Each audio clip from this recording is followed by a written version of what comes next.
All right, good morning and welcome to Jesus Said. About 5 minutes of a command of Jesus. He told us to go make disciples by teaching them to obey all the things that he commanded. So we try to make the commands of Jesus a focus of our daily lives. As a church, we have a weekday Bible plan that includes a command of Jesus. So I want to encourage you to be a part of that. Also, if you enjoy this little 5-minute thing 4 days a week, it really helps if you share it, like it, comment, that kind of thing.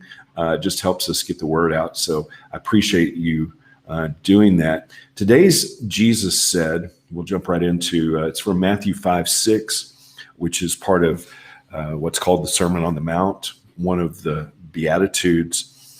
And it's really interesting that today, after what happened in Washington yesterday, that the Jesus Said is this. Now, this was planned a long time ago, but it just came up today. To be happy, crave justice and good.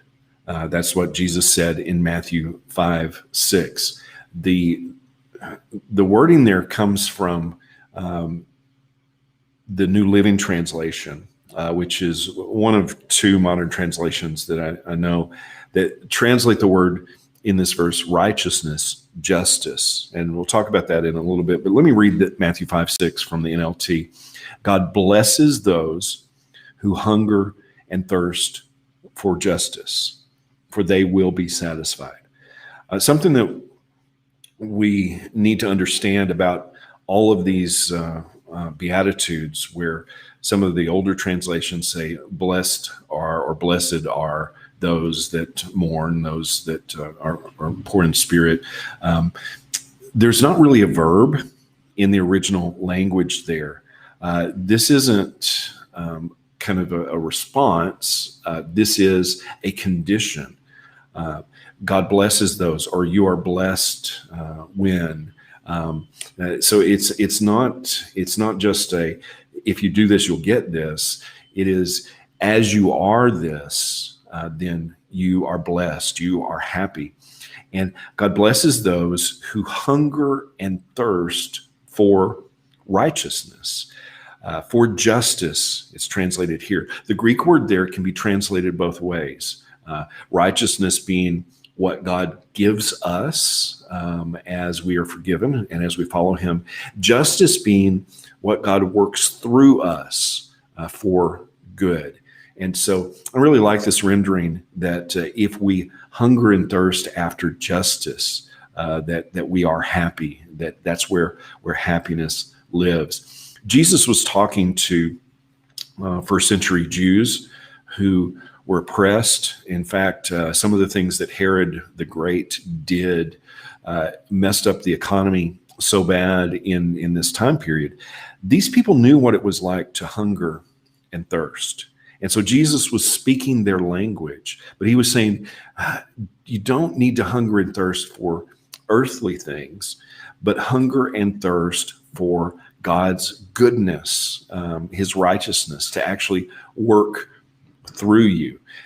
He was also speaking to people who knew the Old Testament very well, who knew the scriptures. And so they would have most likely understood, because it was a common scripture from Amos 5:24 that says that justice must flow like torrents of water, righteous actions like a stream that never dries up. So they would be familiar with the analogy of righteous living and living God's justice as being water. And so their hunger and thirst, Jesus was saying, the only way that you'll find happiness is to hunger and thirst for justice. What is that justice? That is God's goodness working through us. And we see the greatest representation of that in the life of Christ. And how did he achieve justice? He achieved justice by being one who showed mercy, being one who showed compassion, being one who showed forgiveness. And that is the secret of happiness. That is who we are. And when we obey what Jesus said, and we seek, we hunger, we thirst, we crave God's goodness, then it should be displayed in our lives as well. So hunger and thirst for righteousness, hunger and thirst for what Jesus said. Those are his commands, and that's how we're supposed to live. So how can